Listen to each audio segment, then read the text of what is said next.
அல்ஹம்துலில்லாஹி ரப்பில் ஆலமீன். புகழ் அனைத்தும் நம்மை எல்லாம் படைத்து பரிபாலனம் செய்யக்கூடிய அந்த ரப்புல் ஆலமீனுக்கு உரித்தாகட்டும்.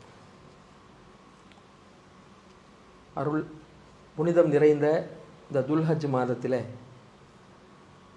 அல்லாஹ் கடமையாக்கிய இந்த ஹஜ்ஜு கடமை, குர்பானி போன்ற வணக்கங்களை நிறைவேற்றக்கூடியவர்களாக இருக்கிறோம். அந்த ஹஜ்ஜுக்கு ரசூலுல்லாஹி ஸல்லல்லாஹு அலைஹி வஸல்லம் சொன்னார்கள், வல் ஹஜ்ஜுல் மப்ரூர் லைஸ லஹு ஜஸாவுன் இல்லல் ஜன்னா. ஹஜ்ஜு ஏற்றுக்கொள்ளப்பட்ட ஹஜ்ஜுக்கு சொர்க்கத்தை தவிர வேறு கூலி கிடையாது என்று சொன்னார்கள். கலவை இல்லாத, பாவம் இல்லாத ஒரு தூய்மையான ஒரு ஹஜ்ஜை நாம் நிறைவேற்றினால் சொர்க்கத்தை தவிர வேறு கூலி கிடையாது என்ற அளவுக்கு நபி ஸல்லல்லாஹு அலைஹி வஸல்லம் சொன்னார்கள். ஹஜ்ஜில் ஒரு முக்கியமான பகுதி அரஃபா என்ற ஒரு பகுதியாகும்.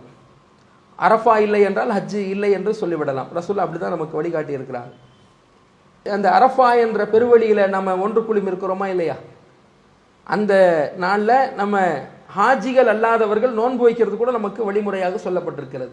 ஹாஜிகள் அரஃபாவில் நோன்பு வைக்கக்கூடாது.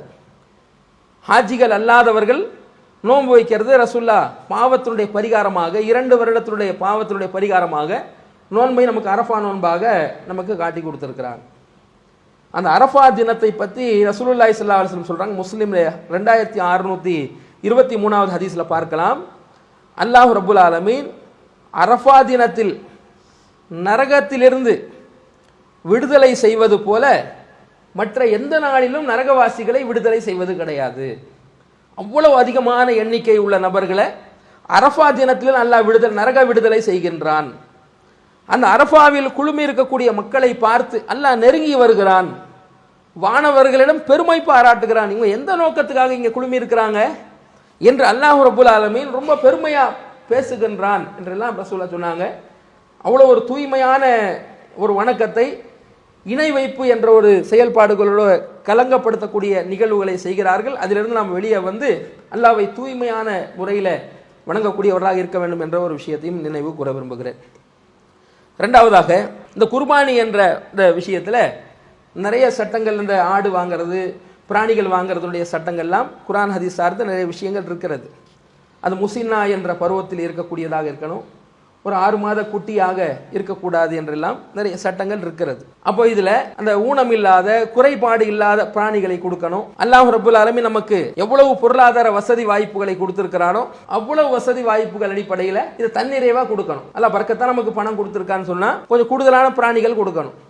குறைவாக நமக்கு பொருளாதாரம் இருக்கிறது என்று சொன்னால் ஒரு மாட்டில், ஒரு ஒட்டகத்தில் ஒரு பங்கு சேரக்கூடியவர் தான் நம்ம இருக்கணும். இந்த ஒட்டகத்தினுடைய சூழ்நிலை இங்கே இல்லை. அதனால் மாட்டில் 7 பேரில் ஒருத்தர் என்ன செய்யணும்? பங்கு சேரக்கூடியவர்களாக நாம் இருக்கணும். நபி ஸல்லல்லாஹு அலைஹி அவர்கள் அந்த தொழுகைக்கு முன்பாகவே ஒருத்தர் அறுத்து விட்டார். அபூ புர்தா பின் நியார் என்ற சஹாபி தொழுகைக்கு முன்னாடி அறுத்து விடுகிறார். அப்ப ரசூலுல்லாஹ் சொல்றாங்க, தொழுகைக்கு பின்னாடி தான் அறுக்கணும் அப்படின்னு சொல்லும் பொழுது, பெருநாள் தொழுகைக்கு பின்னாடி தான் அறுக்கணும்னு சொல்லும் பொழுது, நான் முன்னாடி அறுத்துட்டேனே என்று அவர் சொல்லக்கூடிய நேரத்தில் ரசூலுல்லாஹ் என்ன செய்யறாங்க? மீண்டும் அறுப்பீராகன்னு சொல்றாங்க. அப்போ அந்த செய்தி என்ன காட்டுதுன்னு சொன்னா, அவர் ரசூலுல்லாஹ் ரொம்ப வற்புறுத்துறாங்க. இதை குர்பானியை கொடுக்கறதுக்கு வற்புறுத்தாங்க. அவர் வேற இல்லை, 6 மாத குட்டி தான் இருக்கின்றார். இப்போ ரசூலுல்லாஹ் சொல்றாங்க, அது உனக்கு மட்டும்தான் இந்த சட்டம் செல்லுபடி ஆகும், வேற யாருக்கும் இது செல்லுபடி ஆகாது என்று சொல்லி ரசூலுல்லாஹ் 6 மாத குட்டியை தொழுகைக்கு பிறகு அறுக்குமாறு கட்டளை இடுறாங்க. அப்போ 2வது பிராணியை ரசூலுல்லாஹ் அறுக்க சொன்னதிலிருந்து குர்பானி ஓரளவுக்கு வசதி இருக்கக்கூடிய எல்லாருமே கொடுப்பது வலியுறுத்தப்பட்டிருக்கிறதுன்றதை நம்ம பார்க்குறோம். ஆக இதற்காக ஏற்பாடுகளை நாம் செய்து கொள்ளணும். பொருளாதார ரீதியாக கடன் அந்த மாதிரி எதனா இருந்தாலே தவிர அவர்கள் மீது மட்டும் கடமை ஆகாது. ஏழையாக இருக்கிறாங்க அல்லது பொருளாதாரத்தில் பின்தங்கி இருக்கிறாங்க, கடன் இருக்கிறது என்று சொன்னால், கடன் என்று சொன்னால் அடைக்க முடியாத கடன், அது கடன் வந்து வேற ஒரு ப்ராப்பர்ட்டியாக மாறி இருக்கும். அவர்கள் கடனாளி கிடையாது. கடனாளி என்று சொன்னால் மொத்தமாக சுத்தமாக அவங்ககிட்ட பணம் அடைப்பதற்கு உண்டான சோர்ஸ் இருக்காது. அப்போ அது போன்றவர்கள் மீது தான் கடமை இல்லை.